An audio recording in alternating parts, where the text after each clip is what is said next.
Well, thank you very much, Larry. It's great to be back in beautiful Davos, Switzerland, and to address so many respected business leaders, so many friends, few enemies, and all of the distinguished guests. It's a who's who, I will say that. I've come to this year's World Economic Forum with truly phenomenal news from America. Yesterday marked the one-year anniversary of my inauguration, and today, after 12 months back in the White House, our economy is booming, growth is exploding, productivity is surging, investment is soaring, incomes are rising, inflation has been defeated, our previously open and dangerous border is closed and virtually impenetrable, and the United States is in the midst of the fastest and most dramatic economic turnaround in our country's history. Under the Biden administration, America was plagued by the nightmare of stagflation, meaning low growth and high inflation, a recipe for misery, failure, and decline. But now, after just 1 year of my policies, we are witnessing the exact opposite: virtually no inflation and extraordinarily high economic growth. Growth like, I believe, you'll see very shortly, our country has never seen before, perhaps no country has ever seen before. Over the past 3 months, core inflation has been just 1.6%. Meanwhile, fourth quarter growth is projected to be 5.4%, far greater than anybody other than myself and a few others had predicted. Since the election, the stock market has set 52 all-time high records. So that's in 1 year, 52 records, adding $9 trillion in value to retirement accounts, 401ks, and people's savings. People are doing very well. They're very happy with me. Since my inauguration, we've lifted more than 1.2 million people off of food stamps, and after 4 years in which Biden secured less than $1 trillion of new investment in our country. Think of that, $1 trillion, substantially less than that. In 4 years, we've secured commitments for a record-breaking $18 trillion, and we think when the final numbers come out, they'll be closer to $20 trillion of investment. That's never been done by any country at any time, not even close. Just over 1 year ago, under the radical left Democrats, we were a dead country. Now we are the hottest country anywhere in the world. In fact, the United States economy is on pace to grow at double the rate that was projected by the IMF just last April. And with my growth and tariff policies, it should be much higher. I really believe we can be much higher than that. And this is all great news, and it's great for all nations. The USA is the economic engine on the planet, and when America booms, the entire world booms. It's been the history. When it goes bad, it goes bad. You all follow us down, and you follow us up, and we're at a point that I don't believe we've ever been. I never thought we could do it this quickly. My biggest surprise is I thought it would take more than a year, maybe like a year and 1 month.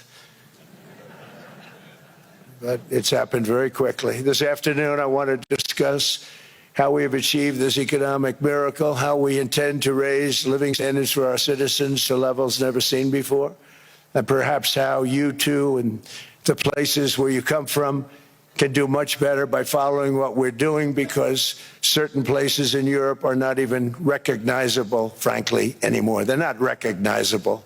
And we can argue about it, but there's no argument.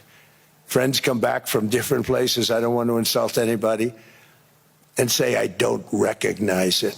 And that's not in a positive way. That's in a very negative way. And I love Europe, and I want to see Europe go good, but it's not heading in the right direction. In recent decades, it became conventional wisdom in Washington and European capitals that the only way to grow a modern Western economy was through ever-increasing government spending, unchecked mass migration, and endless foreign imports. The consensus was that so-called dirty jobs and heavy industry should be sent elsewhere, that affordable energy should be replaced by the Green New Scam, and that countries could be propped up by importing new and entirely different populations from faraway lands.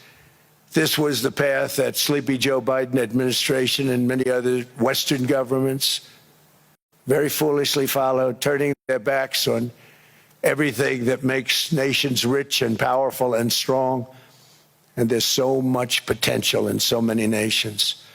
The result was record budget and trade deficits and a growing sovereign deficit driven by the largest wave of mass migration in human history. We've never seen anything like it. Quite frankly, many parts of our world are being destroyed before our very eyes, and the leaders don't even understand what's happening. And the ones that do understand aren't doing anything about it. Virtually all of the so-called experts predicted my plans to end this failed model would trigger a global recession and runaway inflation. But we have proven them wrong. It's actually just the opposite. In 1 year, our agenda has produced a transformation like America has not seen in over 100 years. Instead of closing down energy plants, we're opening them up. Instead of building ineffective, money-losing windmills, we're taking them down and not approving any. Instead of empowering bureaucrats, we're firing them, and they're going out and getting jobs in the private sector for 2 and 3 times what they were making in government. So they started off hating me when we fired them, and now they love me. Instead of raising taxes on domestic producers, we're lowering them and raising tariffs on foreign nations to pay for the damage that they've caused. In 12 months, we have removed over 270,000 bureaucrats from the federal payrolls, the largest single-year reduction in government employment since the end of World War II. Nobody thought that was coming, but we had no choice. To make a country great, you can't have all federal jobs. We've cut federal spending by $100 billion and slashed the federal budget deficit by 27% in the single year. It's going to go down quite a bit more from that, driving inflation way down from the record highs of the Biden administration. Every month, they went up and up and up.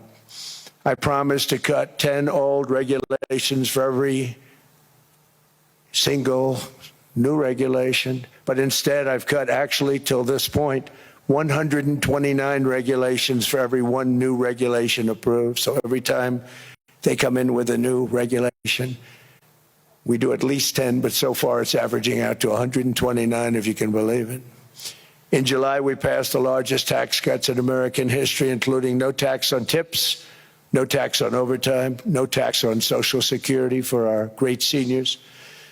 We also provided 100% expensing, that's the one they like, and bonus depreciation for all new equipment and capital investments to help companies expand and shift production to America.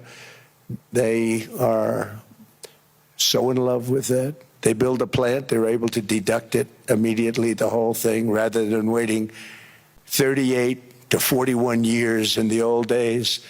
This is a miracle taking place. Nobody thought it would ever be done by any country, but it's done by us. It was what made my first term the most successful 4-year term that we've ever had from a financial standpoint. And now we've upped it. This is a 10-year program, not a 1-year program. But you're allowed to deduct everything in 1 year. It used to be 38 to 41 years. With tariffs, we've radically reduced our ballooning trade deficit, which was the largest in world history. We were losing more than $1 trillion every single year, and it was just wasted. It was going to waste. But in 1 year, I slashed our monthly trade deficit by a staggering 77%, and all of this with no inflation, something everyone said could not be done. There were a couple of brilliant people that actually thought I was doing the right thing. I thought I was doing the right thing. Now they all think I'm doing the right thing because they can't believe the numbers. American exports are now up by more than $150 billion. Domestic steel production is up by 300,000 tons a month, and it's doubling over the next 4 months. It's doubling and tripling, and we have steel plants being built all over the country. Nobody thought they'd see that. Factory construction is up by 41%, and that number is really going to skyrocket right now because that's during a process that they're putting in to get their approvals, and we've given very, very quick, fast approvals. In the process, we've made historic trade deals with partners covering 40% of all U.S. trade. Some of the greatest companies and countries in the world. We have countries as our partner, too. The European nations, Japan, South Korea. They're our partners. They've gone into massive deals with us, especially on oil and gas. And these agreements raise growth and cause stock markets to boom, not only in the U.S., but virtually every country that came to make a deal, because, as you've learned, when the United States goes up, you follow. It's really become a staple. In America, I've stopped the nation-wrecking energy policies that drive up prices while sending jobs and factories to the world's worst polluters. They are indeed polluters. Under sleepy Joe Biden, new domestic oil and gas leases fell by 95%. Think of that. Then they wonder, why was gasoline going up so fast? The gasoline actually topped $5 a gallon, and some places $7 a gallon, and more than 100 major power plants were violently shut down by incompetent people that had no idea what the hell they were doing. Under my leadership, U.S. natural gas production is at an all-time high by far. U.S. oil production is up by 730,000 barrels a day, and last week we picked up 50 million barrels from Venezuela alone. Venezuela has been an amazing place for so many years, but then they went bad with their policies. 20 years ago, it was a great country, and now it's got problems, but we're helping them. And those 50 million barrels, we're going to be splitting up with them, and they'll be making more money than they've made in a long time. Venezuela is going to do fantastically well. We appreciate all of the cooperation we've been giving. We've been giving great cooperation. Once the attack ended, and they said, let's make a deal. More people should do that. But Venezuela is going to make more money in the next 6 months than they've made in the last 20 years. Every major oil company is coming in with us. It's amazing. It's a beautiful thing to see. The leadership of the country has been very good. They've been very, very smart. The price of gasoline is now below $2.50 a gallon in many states, $2.30 a gallon in most states. Then we'll soon be averaging less than $2 a gallon. In many places, it's already down even lower, $1.95 a gallon. Numerous states are at $1.99, numbers that nobody has heard for years. Actually, since my last administration, we got it down to around those numbers. I've signed an order directing and approval of many new nuclear reactors. We're going heavy into nuclear. I was not a big fan because I didn't like the risk, the danger. But they have the progress they've made with nuclear is unbelievable, and the safety progress they've made is incredible.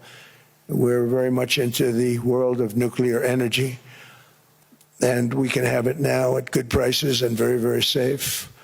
And we're leading the world in AI by a lot. We're leading China by a lot. I think President Xi respects what we've done, in part because I've allowed these big companies building these massive buildings to build their own electric capacity. They're building their own power plants, which when added up is more than any country anywhere in the world is doing. I read recently an article in the Wall Street Journal that China's creating so much energy, and they are. I got to hand it to them. But we're creating as much or more, and we're letting them do that. I'm very proud of it. It was my idea. I said, you can't create this much energy. We needed more than double the energy currently in the country just to take care of the AI plants.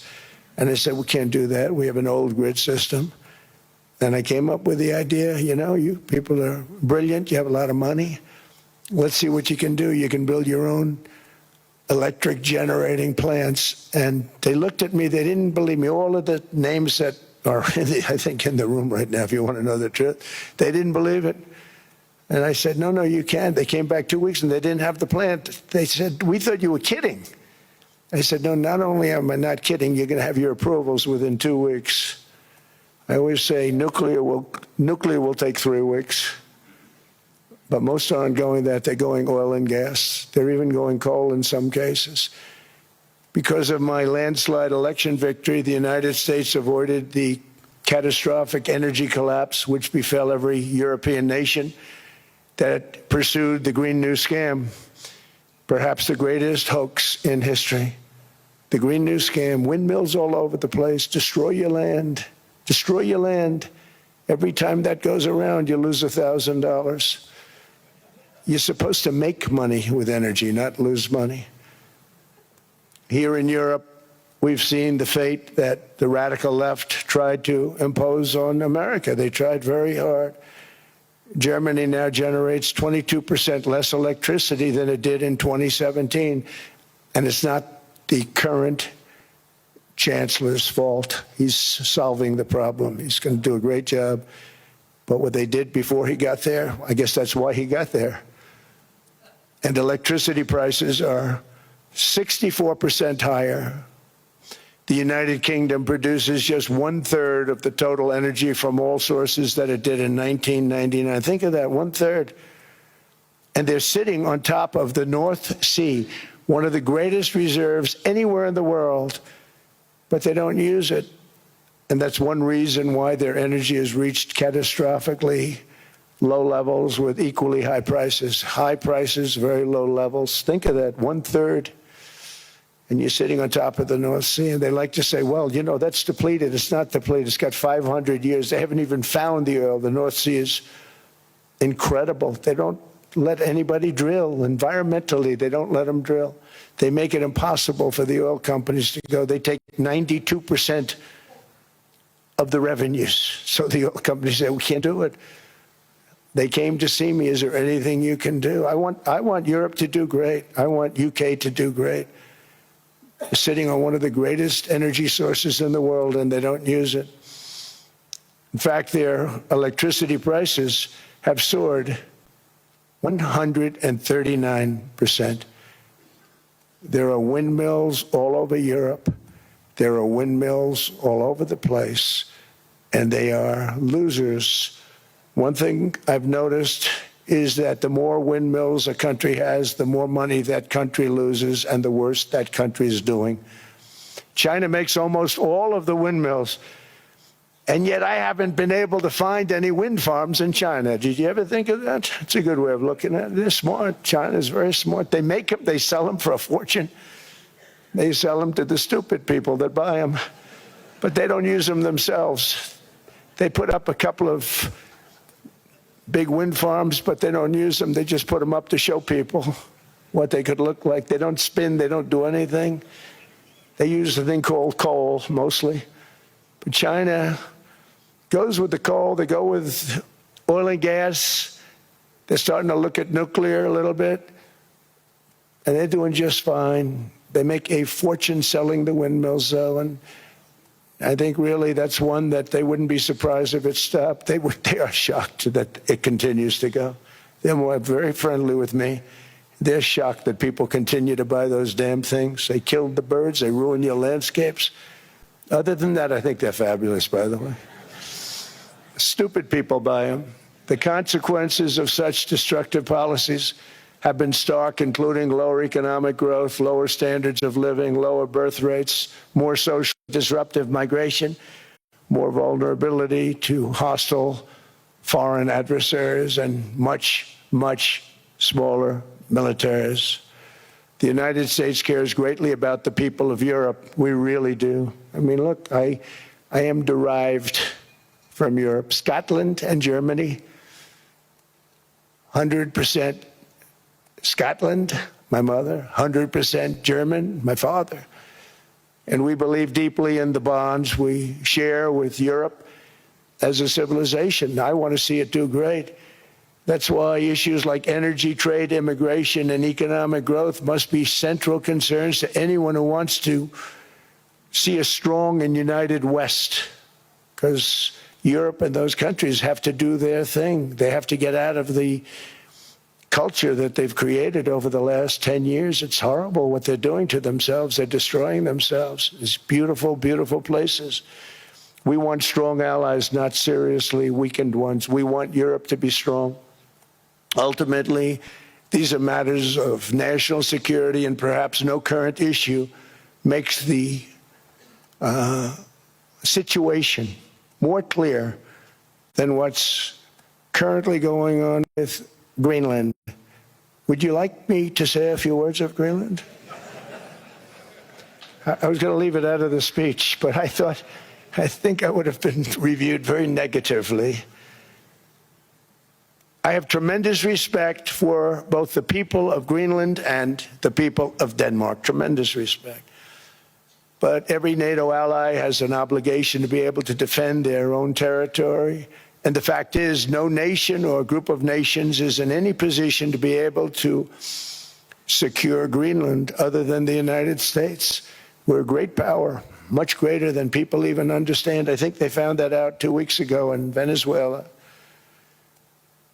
We saw this in World War II, when Denmark fell to Germany after just 6 hours of fighting and was totally unable to defend either itself or Greenland. So the United States was then compelled, we did it, we felt an obligation to do it, to send our own forces to hold the Greenland territory. And hold it we did, at great cost and expense. They didn't have a chance of getting on it, and they tried. Denmark knows that. We literally set up bases on Greenland for Denmark. We fought for Denmark. We weren't fighting for anyone else. We were fighting to save it for Denmark. Big, beautiful piece of ice. It's hard to call it land. It's a big piece of ice. But we saved Greenland and successfully prevented our enemies from gaining a foothold in our hemisphere. So we did it for ourselves also. And then after the war, which we won it big. Without us, right now you'd all be speaking German and a little Japanese, perhaps. After the war, we gave Greenland back to Denmark. How stupid were we to do that? But we did it. But we gave it back. But how ungrateful are they now? So now our country and the world face much greater risks than it did ever before because of missiles, because of nuclear, because of weapons of warfare that I can't even talk about. 2 weeks ago, they saw weapons that nobody ever heard of. They weren't able to fire one shot at us. They said, what happened? Everything was discombobulated. They said, we've got them in our sights. Press the trigger, and nothing happened. No anti-aircraft missiles went up. There was one that went up about 30 feet and crashed down right next to the people that sent it. They said, what the hell is going on? Those defensive systems were made by Russia and by China. So they're going to go back to the drawing boards, I guess. Greenland is a vast, almost entirely uninhabited and undeveloped territory. It's sitting undefended in a key strategic location between the United States, Russia, and China. That's exactly where it is, right smack in the middle. Wasn't important nearly when we gave it back. You know, when we gave it back, it wasn't the same as it is now. It's not important for any other reason, you know, everyone talks about the minerals. There's so many places. There's no rare earth, no such thing as rare earth. There's rare processing, but there's so much rare earth.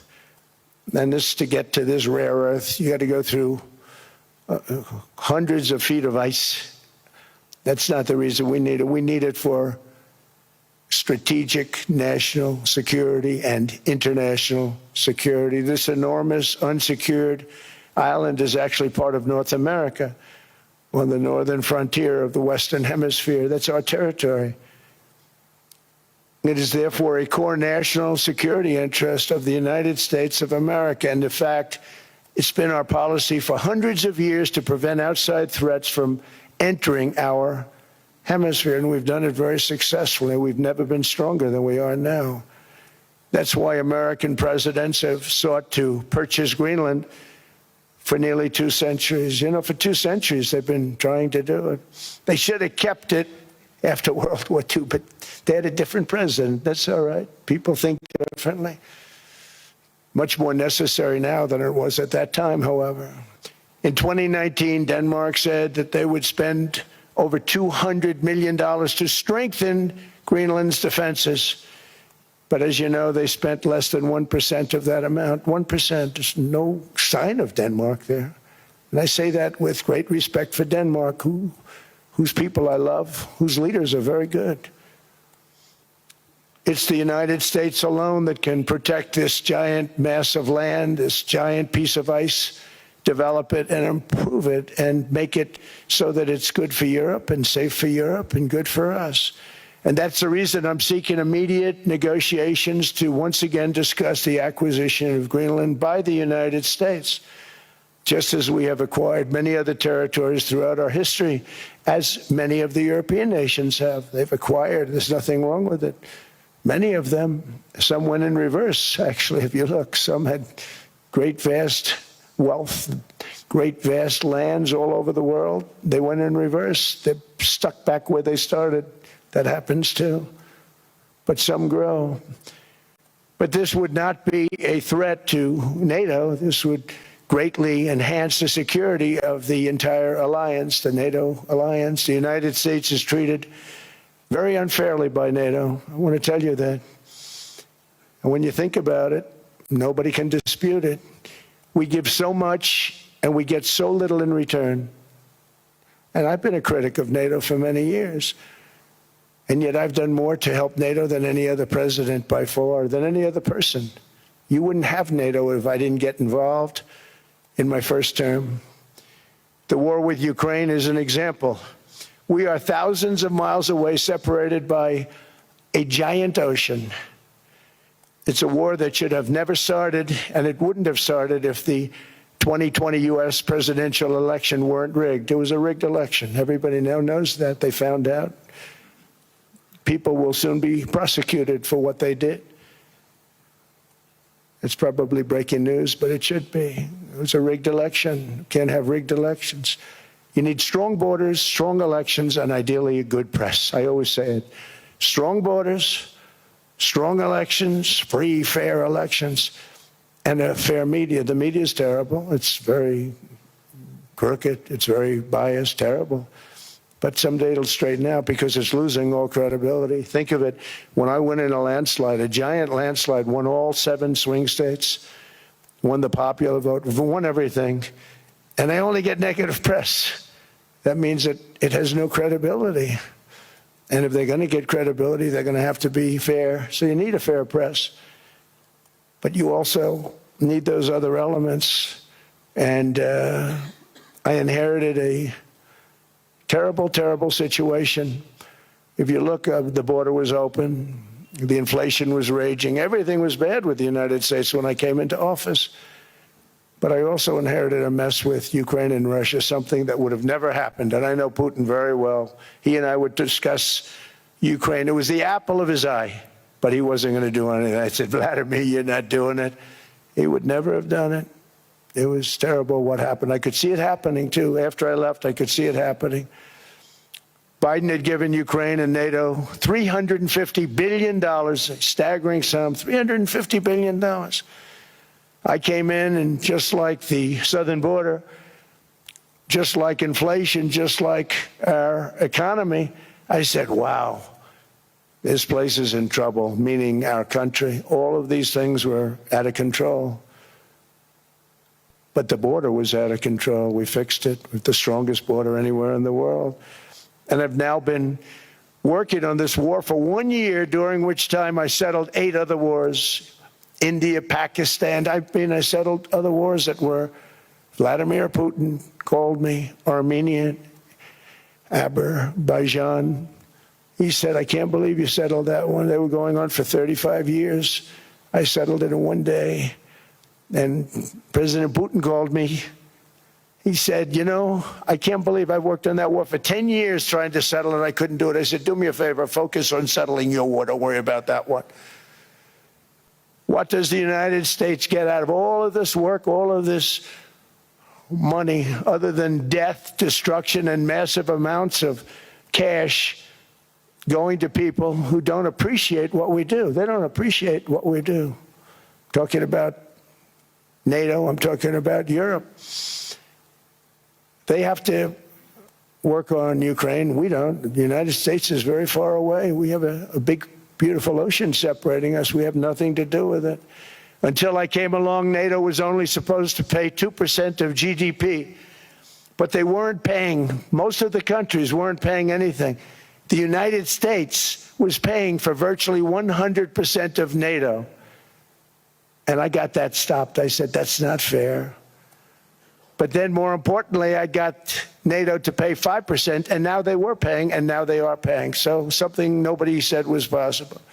They said, we will never go up higher than 2%. But they went to 5%, and now they're paying the 5. They didn't pay the 2, and now they're paying the 5. And they're stronger for it, and they have an excellent, by the way, Secretary General, who's possibly in the room. Mark, are you here? Yes, he's here. Hello, Mark. We never asked for anything, and we never got anything. We probably won't get anything unless I decide to use excessive strength and force, where we would be, frankly, unstoppable. But I won't do that. Okay? Now everyone's saying, oh, good. That's probably the biggest statement I made, because people thought I would use force. I don't have to use force. I don't want to use force. I won't use force. All the United States is asking for is a place called Greenland, where we already had it as a trustee, but respectfully returned it back to Denmark not long ago after we defeated the Germans, the Japanese, the Italians, and others in World War II. We gave it back to them. We were a powerful force then, but we are a much more powerful force now. After I rebuilt the military in my first term and continue to do so today, we have a budget of $1.5 trillion. We're bringing back battleships. The battleship is 100 times more powerful than the great battleships you saw in World War II, those great, big, gorgeous ships, the Missouri, the Iowa, the Alabama. Because I thought maybe we could take them out of mothballs. They said, no, sir, these ships are 100, think of that, 100 times more powerful than those big, magnificent pieces of art that you saw so many times ago, that you still see on television. You say, wow, what a force. 100 times, each ship 100 times more powerful than the big battleships of the past. So that was the end of the mothball story. So what we have gotten out of NATO is nothing except to protect Europe from the Soviet Union and now Russia. I mean, we've helped them for so many years. We've never gotten anything, except we pay for NATO. And we paid for many years until I came along. We paid for, in my opinion, 100% of NATO because they weren't paying their bills. And all we're asking for is to get Greenland, including right title and ownership, because you need the ownership to defend it. You can't defend it on a lease. Number one, legally it's not defensible that way, totally. And number two, psychologically, who the hell wants to defend a license agreement or a lease, which is a large piece of ice in the middle of the ocean where, if there is a war, much of the action will take place on that piece of ice. Think of it. Those missiles would be flying right over the center of that piece of ice. All we want from Denmark for national and international security and to keep our very energetic and dangerous potential enemies at bay is this land on which we're going to build the greatest golden dome ever built. We're building a golden dome that's going to, just by its very nature, going to be defending Canada. Canada gets a lot of freebies from us, by the way. They should be grateful also, but they're not. I watched your Prime Minister yesterday. He wasn't so grateful. But they should be grateful to us. Canada lives because of the United States. Remember that, Mark, the next time you make your statements. What we did for Israel was amazing, but that's nothing compared to what we have planned for the United States, Canada, and the rest of the world. We are going to build a dome like no other. We did it for Israel. And by the way, I told Bibi, stop taking credit for the dome. That's our technology. That's our stuff. But they had a lot of courage, and they were good fighters, and they did a good job, and we wiped out the Iran nuclear threat like nobody can believe. Nobody's ever seen anything like it. That, Venezuela, taking down Soleimani, wiping out al-Baghdadi when he tried to reinstitute ISIS. We did a lot. I did a lot of big things, all perfectly executed. Everyone was perfectly executed. Somebody told me that, a military expert told me, sir, everything you've done has been perfectly executed. I said, I know. So other presidents have spent, whether foolishly or not, trillions and trillions of dollars on NATO and gotten absolutely nothing in return. We've never asked for anything. It's always a one-way street. Now they want us to help them with Ukraine. And let me say, we're going to. I'm really helping, not even them. I want to see, last week, if you saw, it was 10,000 soldiers, but last month it was 31,000 soldiers died. 31,000. That's this room times, the number of people in this room times 30. Think of it. 30,000 soldiers died in 1 month. The month before it was 27,000. The month before that it was 28,000. The month before that it was 25,000. It's a bloodbath over there. And that's what I want to stop. It doesn't help the United States, but these are souls. These are young people, look like you, look like some of you right in the front row. They go to war. Their parents are so proud. Oh, there he goes, comes back. 2 weeks later, they get a call. Your son's head's been blown off. I want to stop it. It's a horrible war. It's the worst since World War II. They keep going. They'll exceed World War II. The numbers are staggering, how many people they've lost. They don't want to talk about it. Ukraine and Russia lost just tremendous amounts. And I'm dealing with President Putin, and he wants to make a deal, I believe. I'm dealing with President Zelensky, and I think he wants to make a deal. I'm meeting him today. He might be in the audience right now. But they got to get that war stopped because too many people are dying, needlessly dying. Too many souls are being lost. It's the only reason I'm interested in doing it. But in doing it, I'm helping Europe, I'm helping NATO, and I've until the last few days when I told them about Iceland, they loved me. They called me daddy, right, last time. A very smart man said, he's our daddy. He's running it. I was like running it. I went from running it to being a terrible human being. But now what I'm asking for is a piece of ice, cold and poorly located, that can play a vital role in world peace and world protection. It's a very small ask compared to what we have given them for many, many decades. But the problem with NATO is that we'll be there for them 100%. But I'm not sure that they'd be there for us. If we gave them the call, gentlemen, we are being attacked. We're under attack by such and such a nation. I know them all very well. I'm not sure that they'd be there. I know we'd be there for them. I don't know that they'd be there for us. So with all of the money we expend, with all of the blood, sweat, and tears, I don't know that they'd be there for us. They're not there for us on Iceland, that I can tell you. I mean, our stock market took the first dip yesterday because of Iceland. So Iceland's already cost us a lot of money. But that dip is peanuts compared to what it's gone up. And we have an unbelievable future in that stock. That stock market is going to be doubled. We're going to hit 50,000, and that stock market's going to double in a relatively short period of time. because of everything that's happening. But this is a good example. After giving NATO and European nations trillions and trillions of dollars in defense, they buy our weapons. We make the greatest weapons in the world, but now we're going to make them faster, much faster. You saw that. I put a cap on the salaries. Then I put no buybacks, no stock buybacks, no various other things that they were doing. I mean, they were making $50 million, but it would take them 3 years to give you a Patriot missile. I said, that's not good. My chauffeur can do a better job than that, and he makes slightly less than 50. They make big salaries. If they're going to make those big salaries, they're going to have to produce a lot faster. The good news is we have the greatest equipment in the world. Now we're going to start making it a lot faster. They're going to build additional plants.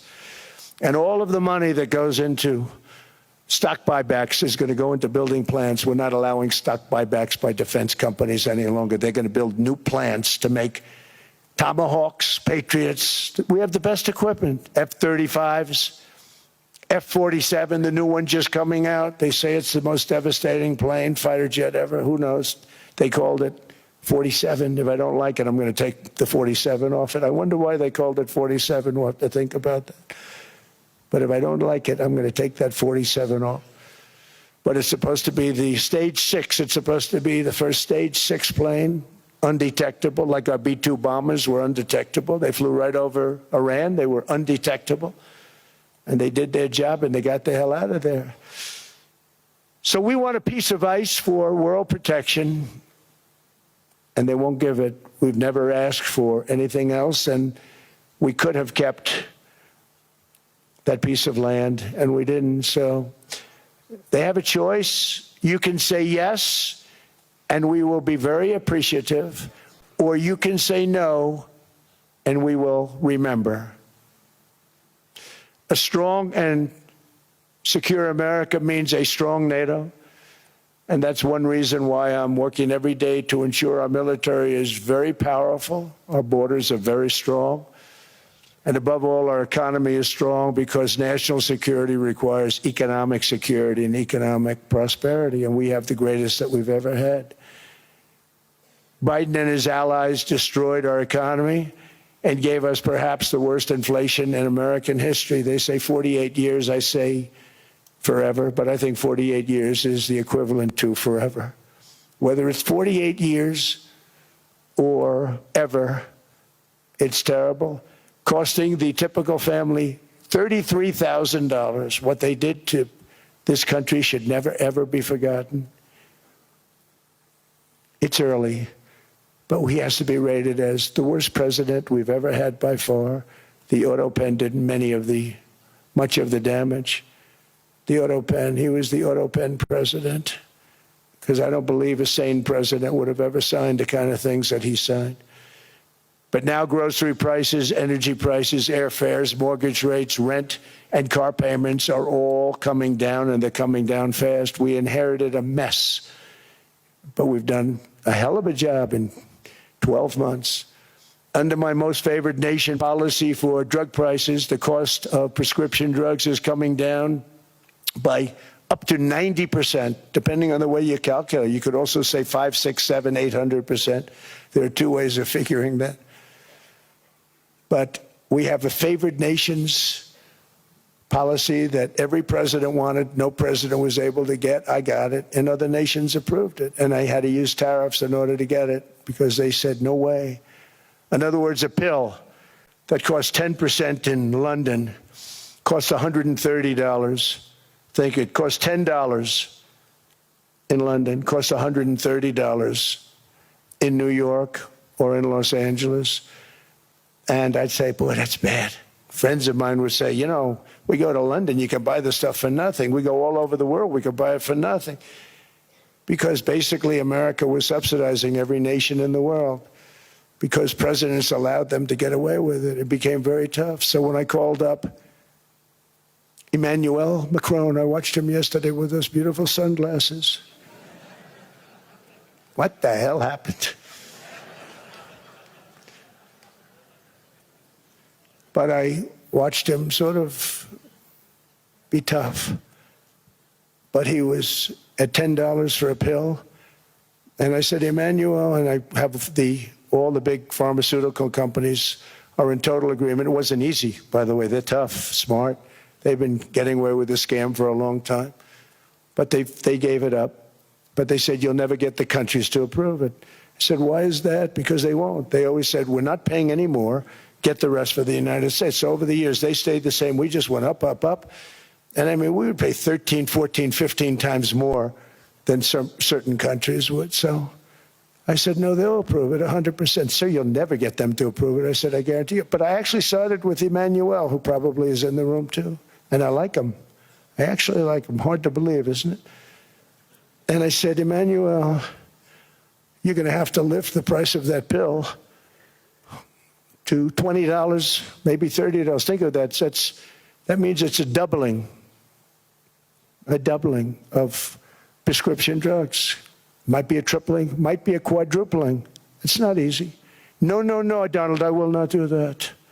I said, yes, you will, 100%. He said, no, no, no.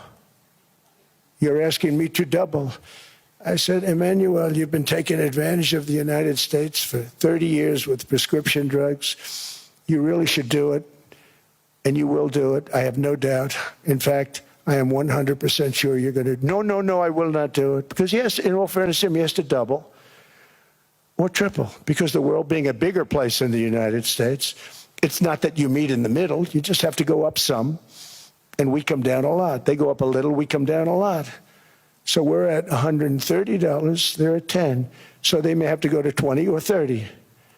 No more than that. I said, Emmanuel, you're going to be doubling or tripling? No, no, no. I said, here's the story, Emmanuel. The answer is you're going to do it. You're going to do it fast. And if you don't, I'm putting a 25% tariff on everything that you sell into the United States and a 100% tariff on your wines and champagnes. And that's about 10 times more than what I'm requesting.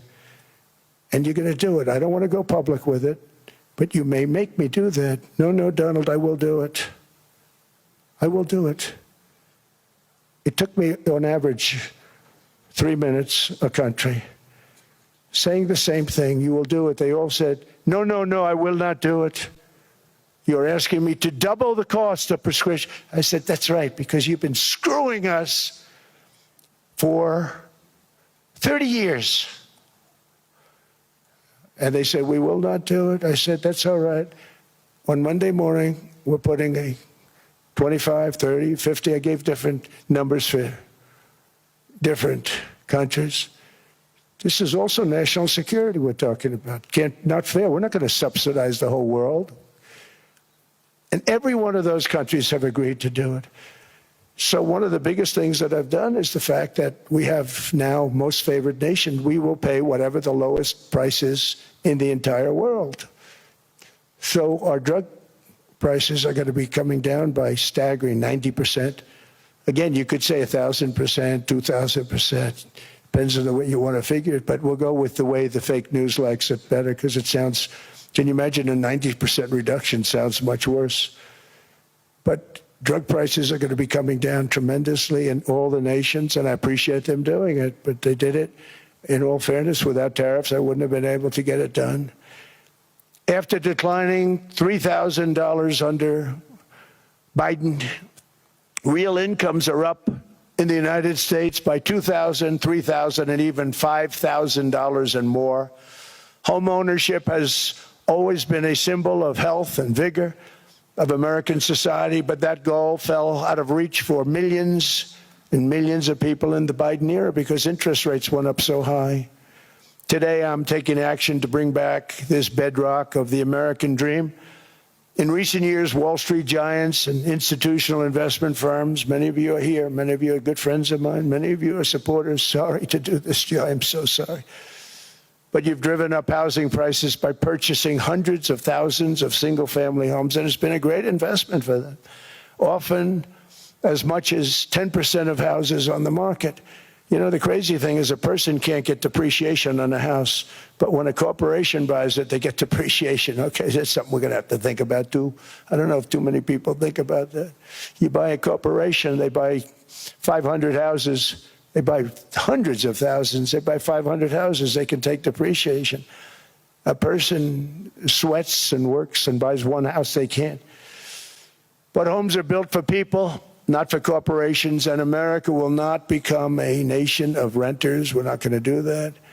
That's why I have signed an executive order banning large institutional investors from buying single-family homes. It's just not fair to the public. They're not able to buy a house.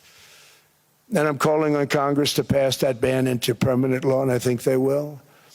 One of the biggest barriers to saving for a down payment has been surging credit card debt. The profit margin for credit card companies now exceeds 50%, one of the biggest. And they charge Americans interest rates of 28%, 30%, 31%, 32%. Whatever happened to usury? So to help our citizens recover from the Biden disaster, all caused by this horrible precedent, I'm asking Congress to cap credit card interest rates at 10% for 1 year. And this will help millions of Americans save for a home. They have no idea they're paying 28%. They go out there a little late in their payment and they end up losing their house. It's terrible. To unleash innovation in savings and financing, I'm also working to ensure America remains the crypto capital of the world. And to that end, last year I signed the landmark Genius Act into law. Now Congress is working very hard on crypto market structure legislation, Bitcoin, all of them, which I hope to sign very soon, unlocking new pathways for Americans to reach financial freedom. And I did it for two reasons. Number one, I thought it was politically good, and it was. I got tremendous political support. But more importantly, China wanted that market too. It's just like they want the AI. And we've got that market, I think, pretty well locked up. If I didn't do it, Biden was totally against it until before the election, when they realized that, there were millions of people voting against him over crypto. And all of a sudden, they loved it very much, but it was too late. They blew it. But it is politically popular, but it's much more importantly, we have to make it so that China doesn't get the hold of it. And once they have that hold, we're not going to be able to get it back. So I'm honored to have done it. Finally, I've instructed government-backed institutions to purchase up to $200 billion in mortgage bonds to bring down interest rates. And I'll be announcing a new Fed chairman in the not-too-distant future. I think he'll do a very good job. See, I gave away some of it. He did give that away. So we have something, got something, but somebody that's very respected. They're all respected. They're all great. Everyone that I interviewed is great. Everyone could do, I think, a fantastic job. Problem is they change once they get the job. They do. They're saying everything I want to hear, and then they get the job. They're locked in for 6 years. They get the job, and all of a sudden, let's raise rates a little bit. I call them, sir, we'd rather not talk about this. It's amazing how people change once they have the job, but it's too bad. Sort of disloyalty, but they got to do what they think is right. We have a terrible chairman right now, Jerome, too late Powell. He's always too late. And he's very late with interest rates, except before the election. He was just fine for the other side. So we're going to have somebody that's great, and we hope he does the right job. Last week, the average 30-year mortgage rate dropped below 6% for the first time in many years. Another major factor in driving up housing costs was the mass invasion of our borders. And I have to say one thing about housing, because nobody ever says this. I am very protective of people that already own a house, of which we have millions and millions and millions. And because we have had such a good run, the house values have gone up tremendously. And these people have become wealthy. They weren't wealthy. They become wealthy because of their house.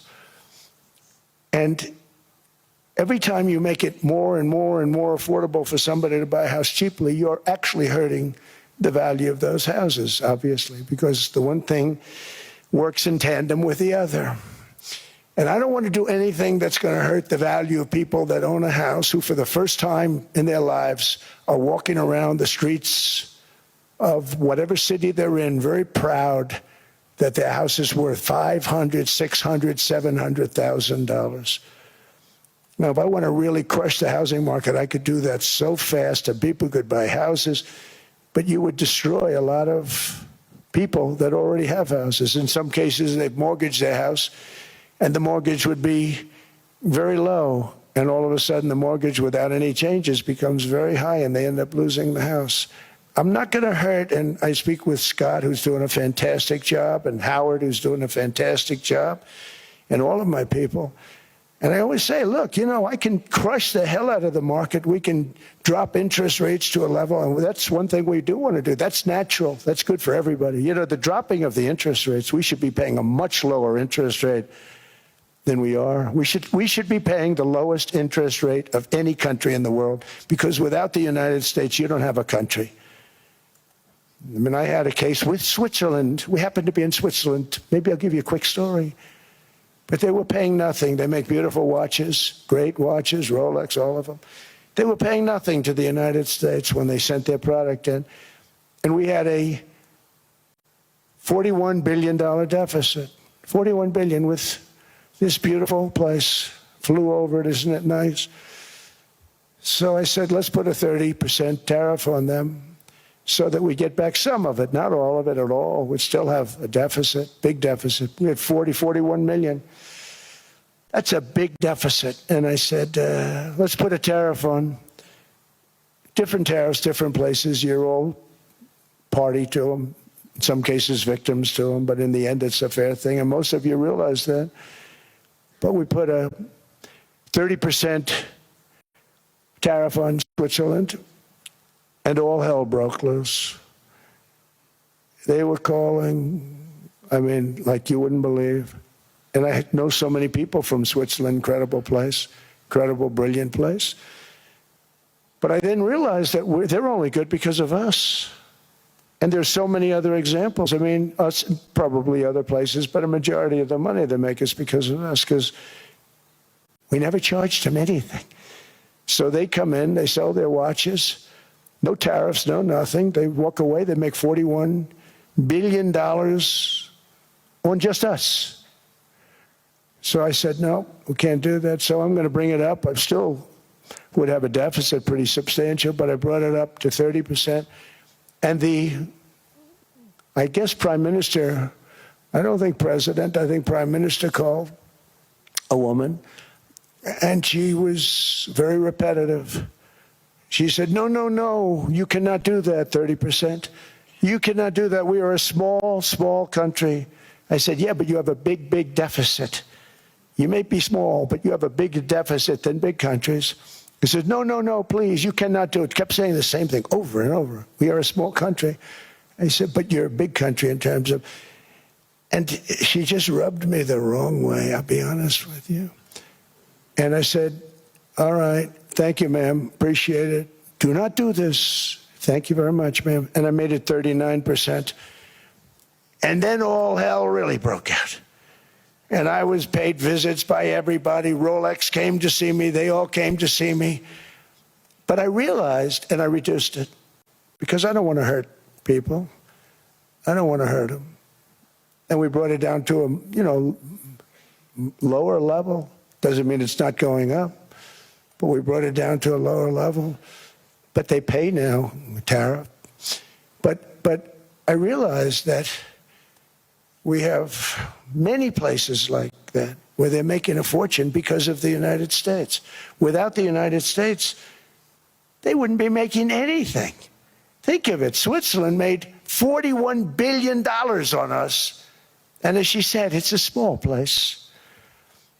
And I realized with that, I don't know, it was so, because she was so aggressive. And I realized in that conversation that the United States is keeping the whole world afloat. Many places, I could give you 6, 7 places just in the people in this little area. I know every one of them. They're looking down. They don't want to see me. They don't want to stare me in the eyes. But they're taking advantage of, everybody took advantage of the United States. But I've been very fair, and I gave them a tariff, and it was fine. But I realized that without us, it's not Switzerland anymore. Without us, it's not any of the countries that are represented here. And we want to work with the countries. We want to work with them. We're not looking to destroy them. I could have said 39, 40%. I could have said I want a 70% tariff, then we make money with Switzerland. But Switzerland would have been probably destroyed, financially destroyed. I don't want to do that. But we should be paying the lowest interest rate of everybody. I hope Scott's listening to this, because we should be paying the lowest interest rate of everybody. Without us, most of the countries don't even work. And then you have the protection factor. Without our military, which is the greatest in the world by far, without our military, you have threats that you wouldn't believe. You wouldn't believe. You don't have threats because of us, and that's because of NATO. One other thing, and I have to say it so importantly, in the old days, and I used to say I'm the youngest in the room. Now I'm among the older. I hate to say it. I don't feel old, but I'm among the older. But I remember not long ago, 20, 25 years ago, when good news came out about, let's say, the United States. The United States had a great quarter. The United States had a great month. All the stocks went up. And that's the way it's supposed to be. Now when they say the United States had a record quarter, it's unbelievable how well it's doing, all the stocks crash because they say, oh no, inflation, they're going to raise interest rates. And they do. Some of these stupid people like Powell, they raise interest rates. And what they do is they stop you from being successful.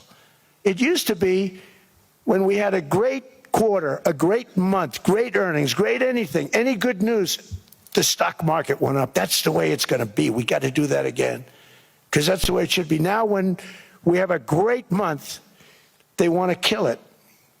Like we did over 5%. People were surprised. We should do 20%. We could do 25%. When we announce good numbers, and the reason is they're so petrified of inflation. And growth doesn't mean inflation. We've had tremendous growth with very low inflation. In fact, growth can fight inflation, proper growth. So we want to get back to the days when we announce great numbers, because we're going to be announcing phenomenal. You know, all these factories that are being built at record, thousands of businesses are being built right now. Remember, $18 trillion is invested. I think the second number is 3. And that was China many years ago. Investments in the country from outside. 18 trillion, nobody's ever seen. And that's money coming in and building things, factories. Thousands of businesses are being built, thousands. Hundreds of big factories, car plants are moving back to the United States. They're coming in from Canada, they're coming in from Mexico, from Japan. Japan's coming in and building plants here in order to avoid tariffs. They're coming in from China. They're coming in from all over the world. We have more plants being built now, car plants, than we've ever had built, even in the heyday from the 1940s and 50s. And they're bigger. They don't use renovations anymore where they take an old plant, they rip it down, they build a brand new plant, super modern plant. But it's happening at levels that nobody's ever seen. In 2024, the U.S. built less than 2 million new homes, but Biden admitted more than 8 million new migrants. And those days are over. In 2025, for the first time in 50 years, the United States had reverse migration. Boy, that was nice. And these were criminals that were being taken out of our country because they allowed people to come into our country from jails, from gangs, drug dealers, murderers. 11,888 murderers. We've gotten most of them out. And then ICE gets beat up by stupid people from leadership in Minnesota. We actually are helping Minnesota so much, but they don't appreciate it. Most places do. You know, Washington, D.C. is the safest place now in the United States. It was a very dangerous place to walk, and now you can walk with your wife, your kids, right through the middle of the city. Right now, Washington, D.C. is as safe as it gets. It was one of the most unsafe, I had to admit. We sent in the military, the National Guard. Within 2 months, it was great. Within 3 months, it's like a really great place and a safe place and a beautiful place. It's even been cleaned up. The graffiti's gone. The fences are gone. We don't have to worry about fences anymore. All of the places, the grasses are cut. and replaced with new grass in many cases. It's all going to happen in the spring. But Washington and D.C. is beautiful again, and it's safe. New restaurants are opening up. They were all closing. Now you can't get into a restaurant. Restaurants in Washington, D.C. are all opening. Memphis also, Memphis, Tennessee, New Orleans, Louisiana. We're there for 3 weeks. We've cut the crime down by 64%. Within another month, we'll have virtually no crime there. We can do that all over. We're going to help the people in California. We want to have no crime. I know Gavin was here. I used to get along so great with Gavin when I was president. Gavin's a good guy. And we're going to, if he needed it, I would do it in a heartbeat. I'd love to see. We did help them a lot in Los Angeles, a lot with the early in my term when they had some problems. But we would love to do it. I will say this, if I were a Democrat governor or whatever, I would call up Trump. I'd say, come on in, make us look good, because we're cutting crime down to nothing. And we're taking people out, career criminals who are only going to do bad things, and we're bringing them back to their countries. But where we've done it, it's been amazing. And we have a capacity to do it at much greater levels. We're cutting illegal aliens off welfare and other government benefits, and I have directed that starting immediately, there will be no more payments to sanctuary cities, because they are really just sanctuaries for criminals. They're really protecting criminals, and those are the ones we have to get out of the country: murderers, drug dealers, the mentally insane. They emptied their mental institutions into the United States. And despite that, we have the lowest crime numbers that we've ever had in the history of the country. Just came out.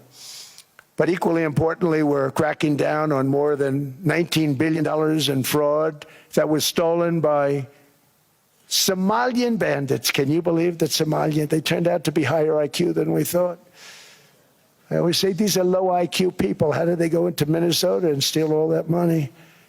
And we have, they're pirates. They're good pirates, right? But we shoot them out of the water just like we shoot the drug boats out. They're not pirating too many boats lately, do you notice? When they go out into those boats, they want to take over $1.5 billion tanker loaded up with oil, and they say, we're going to blow up your boat. They have powerful weapons. You hit the side of the boat, you blow the whole thing up. The insurance companies are petrified, so they say, just give them the boat. We'll give them money instead. And I don't do that. We blow them right the hell out of the water. We see them going out, we blow them out of the water. We don't have any pirates so much anymore. If we do, they won't be there long.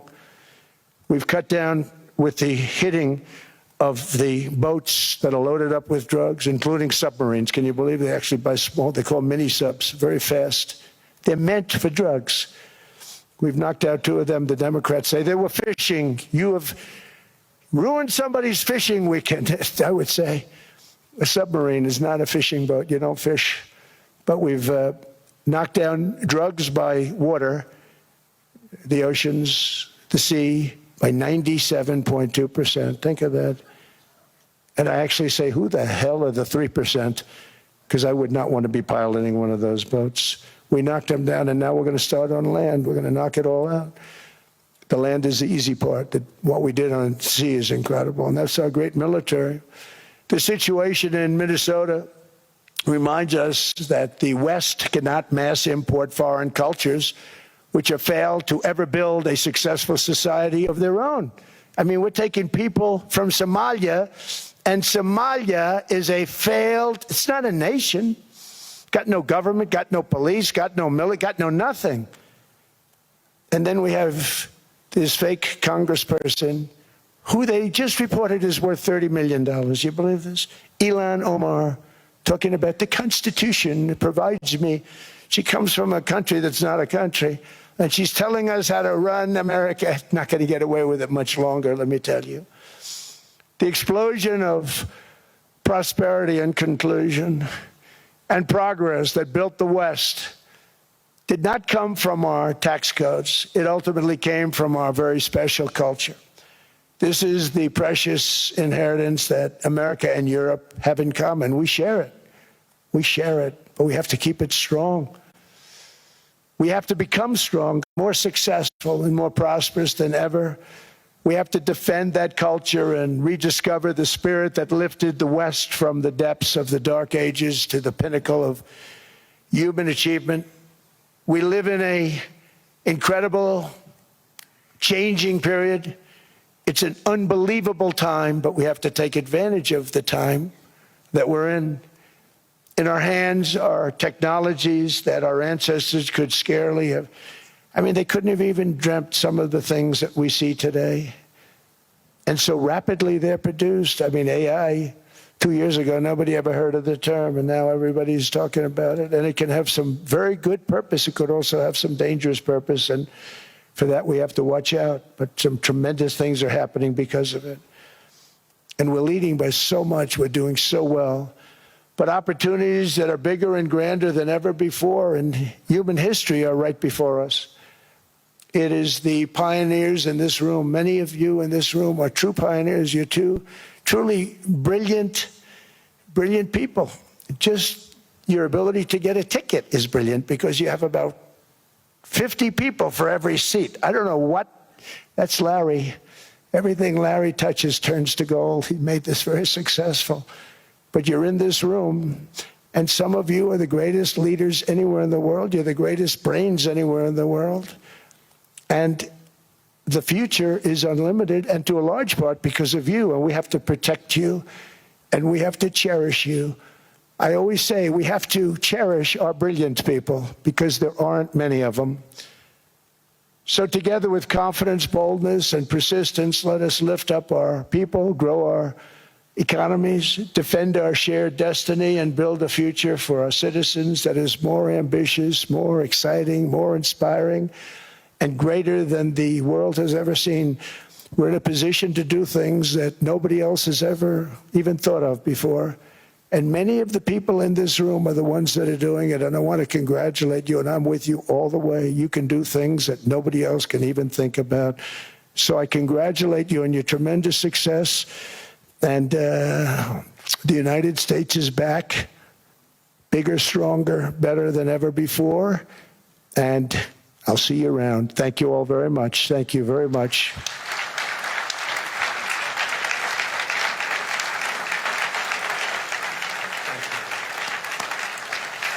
Thank you.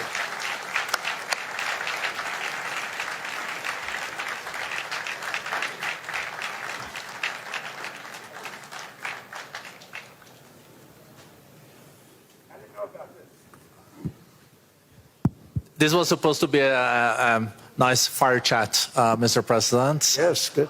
I got set up. No, I did know. You made the job for the moderator really easy. Thank you, Mr. President, for your speech. I do have a few follow-up questions, if it's okay. Sure.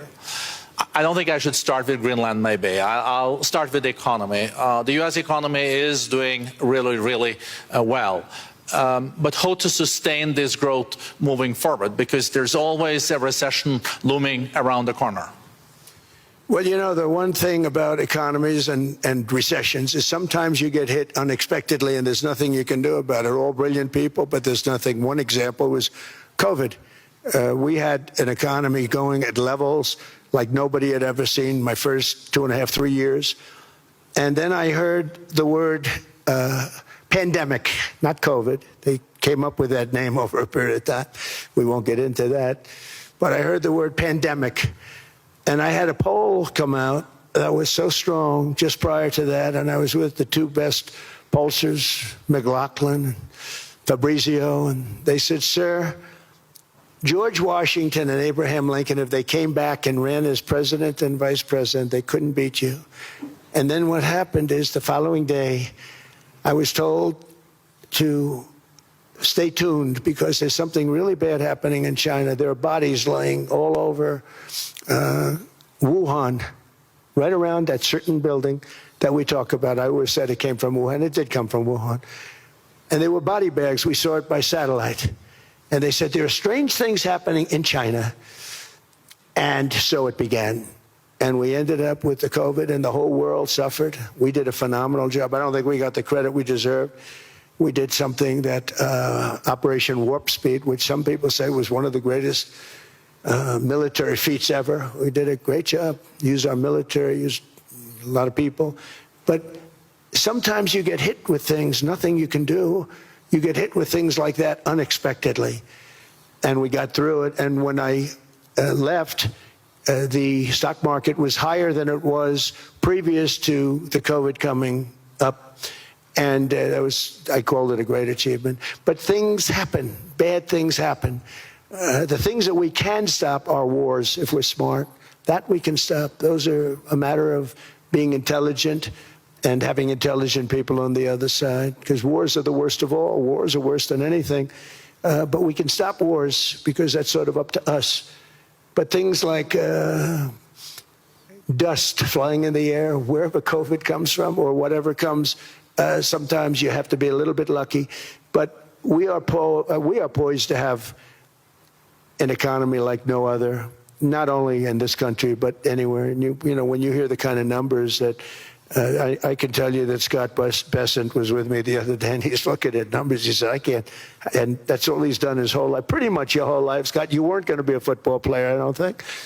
Scott was not that great at football, but he was always good at numbers, right? And he was looking at numbers. He said, I'd never seen anything like this. We're poised to do things that no other country has ever done. And, you know, luck, I hate to say it, but we need a little luck. We don't want to get hit by something that nobody could have thought. Whoever thought we were going to hit by a pandemic? You know, when I heard the word pandemic, I said, oh, that's an ancient problem.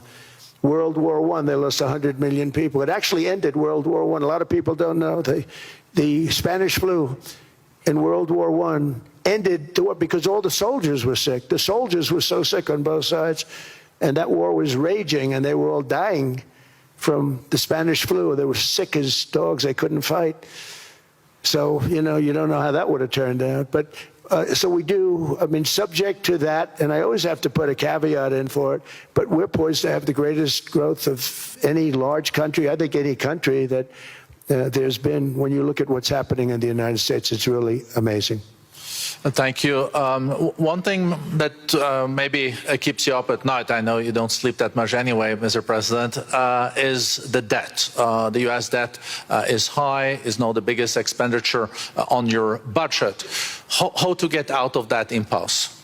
Well, the big thing is growth. I mean, growth is the way. If we grow like this, we go from having at $37 trillion. We go from having high debt to low debt. But we also are cutting expenses, you know, the old-fashioned way. We have extraordinary growth. I think we're going to be growing our way out. I think we're going to be paying off debt. We're taking in tremendous money from tariffs fairly. And again, I'm using them judiciously. You know, Switzerland's a case study. I could have gotten much more. I could have asked for much more. But we're using them judiciously. But I think growth, most importantly, and then cutting costs. Now, if you take a look at Minnesota, $19 billion in fraud and other things.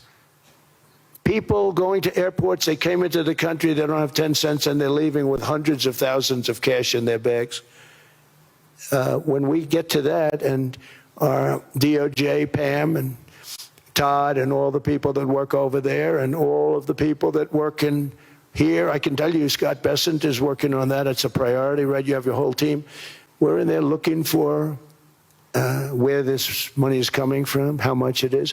It could be more than $19 billion. Can you believe that? That's just one state. If we were able to cut out 50% of the fraud, 50%, and we should be able to do better than that, we would have a balanced budget without having to talk about even growth. So we have a lot of options, but we're working very hard on that. That's a big deal. It's not just the protests, the fake protests done by agitators and, you know, professional insurrectionists. That's what they are. They're professional troublemakers. But we are looking very strong at the money, too, in Minnesota and other places. I think, Mr. President, also the $500 billion invested in artificial intelligence and the frontier technologies last year also were driving growth exponentially in the U.S. Well, AI has been a big factor. AI is massive. I mean, Mark Zuckerberg showed me a plant where he put it over a map of Manhattan, and it was basically the size of Manhattan. This is not, I said, you got to be kidding.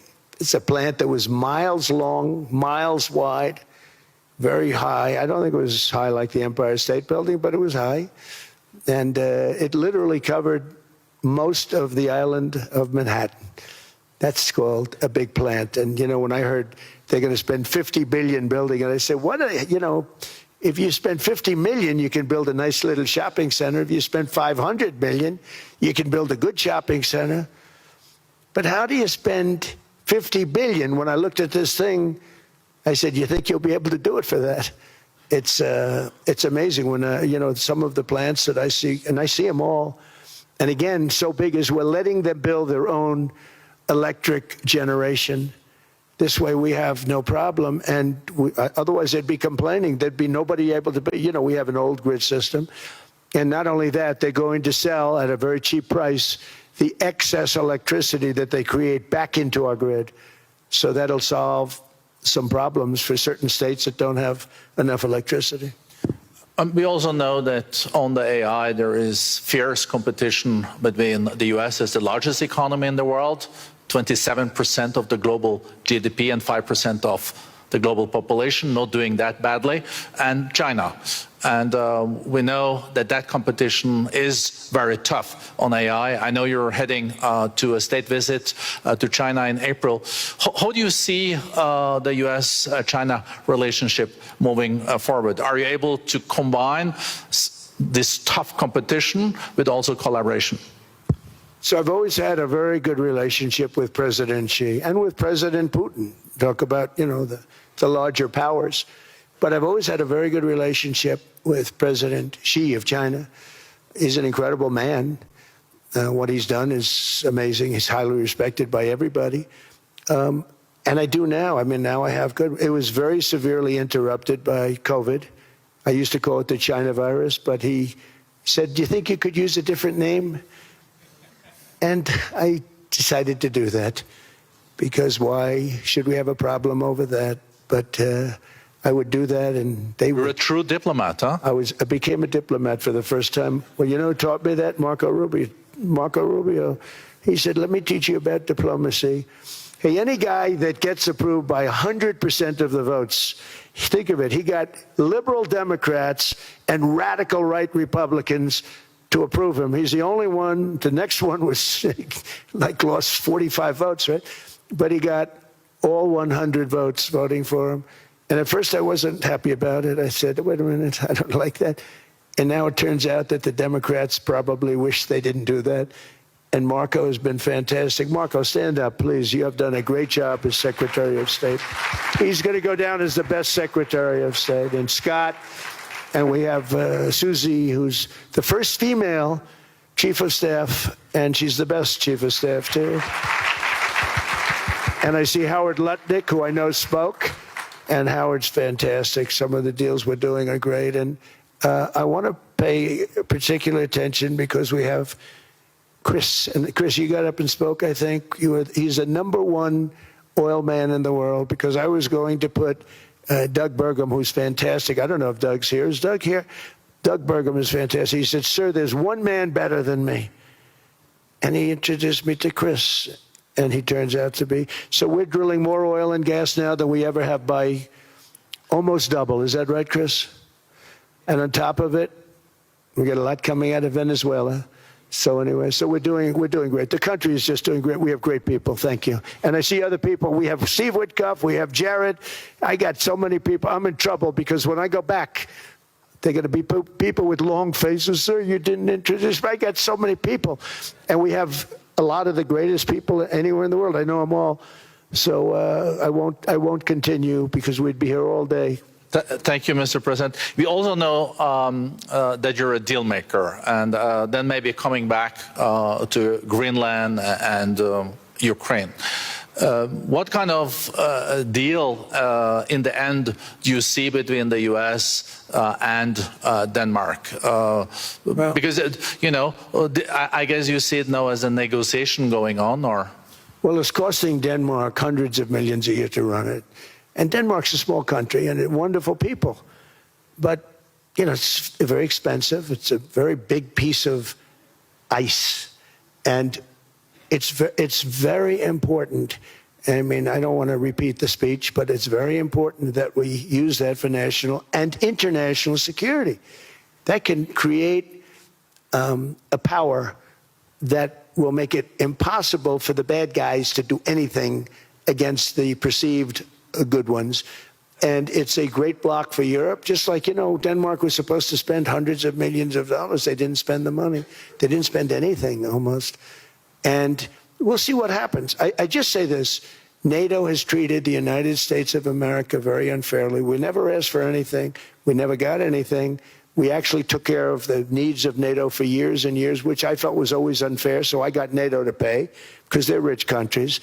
But I think it's time that NATO step up. We're helping them with Ukraine. Without us, I think Putin would have gone all the way. I think we have it. I think that could have been a World War III, if you want to know the truth.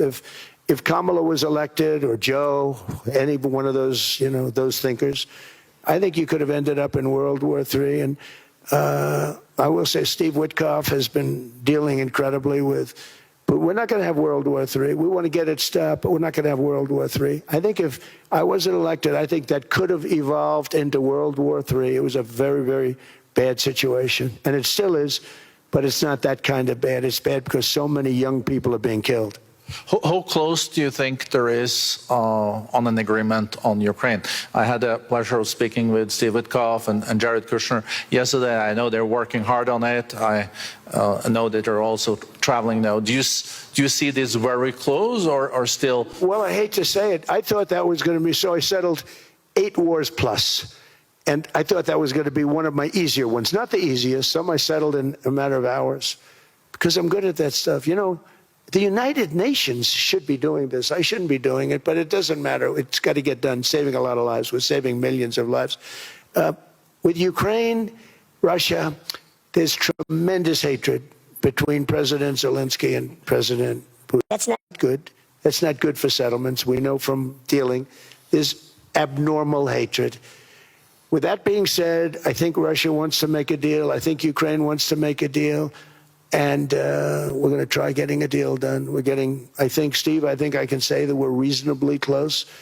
But what happens is oftentimes we'll have a deal with Russia. Russia's set, and President Zelensky will not do it. You saw that when he was in the Oval Office. I was not happy. And then we'll have President Zelensky wants to make a deal, and Putin doesn't want to make the deal. It's a very difficult balance, and it's big time, and it is, to use a word, it's a bloodbath. It's horrible what's happening. It's a drone war. The drones are killing, thousands of people a week, thousands. We have to get it stopped. So I believe they're at a point now. I'm going to meet with President Zelensky later today. I believe they're at a point now where they can come together and get a deal done. And if they don't, they're stupid. That goes for both of them. And I know they're not stupid. But if they don't get this done, they are stupid. So I don't want to insult anyone, but you got to get this deal done. Too many people are dying. It's not worth it. President Sisi is sitting on the first row here. He spoke earlier today and also complimented you on the Gaza deal. I think there will be a signing tomorrow. Of course, there are different views on this, but how important do you think this signing is on the Board of Peace? And do you think this is going to sustain? Do you think we now will see Gaza reconstructed and the billions of US dollars invested? I do. I think we have peace in the Middle East. There are some little situations like Hamas, and Hamas has agreed to give up their weapons. Now, they were born with a weapon in their hand, so it's not easy to do. When they were born with a rifle in their hand. It's not an easy thing for them, but that's what they agreed to. They've got to do it. And we're going to know, Jared, over the next 2 or 3 days, certainly over the next 3 weeks, whether or not they're going to do it. If they don't do it, they'll be blown away very quickly. They'll be blown away. We have 59 countries that are part of that whole peace deal. And some of those countries aren't even they're near the Middle East, but they're not in the Middle East traditionally. And they want to come in and take out Hamas. They want to come in. They want to do whatever they can. There's a problem with Hezbollah in Lebanon. And we'll see what happens there, but that's a problem. But there are these little flames, but there's peace in the Middle East. Now, had we not gone in and knocked out with those big, beautiful, we just ordered 25 brand new ones, the latest and the greatest, the B-2 bomber. Think of them, they went in there at 2 o'clock in the morning with no moon, no light, no nothing, and every single one of those massive bombs hit its target, 100,000-pound bombs hit its target, every one of them. And then on top of it, from a submarine 300 miles away, we hit the sites with Tomahawks, which is an unbelievable weapon. So, we did our job. If we didn't do that, you would have never had peace in the Middle East. And the countries like Saudi Arabia, UAE, and Qatar could never have, and others could never have signed anything because you would have had this dark cloud, and the dark cloud was Iran with nuclear. Iran would, if we didn't take them out, they would have had a nuclear weapon within 2 months. They were very close to having the nuclear weapon, and we hit them hard. And it was a total obliteration. If they may try again, but they're going to have to try from a different area because that area was obliterated. Incredible thing we did. And because we did that, we were able to make peace. If we didn't do that, I would say, Jared and Steve, if we didn't do that, there was no chance of making peace because the countries I just named and other countries could have never signed off. They were afraid. They were afraid. We had a bully. The bully was Iran, the bully of the Middle East. They used to call it for years. They were the bully of the Middle East. They're not the bully of the Middle East anymore. Mr. President, I know you even had to change plane last night, so I guess you didn't have much sleep, but I think but your energy is still there. I know you have several bilateral meetings. I know you're also hosting a reception. So thank you so much for coming back to Davos. Thank you so much. It's highly appreciated. Well, thank you very much. Thank you, everybody, very much. Thank you. Thank you.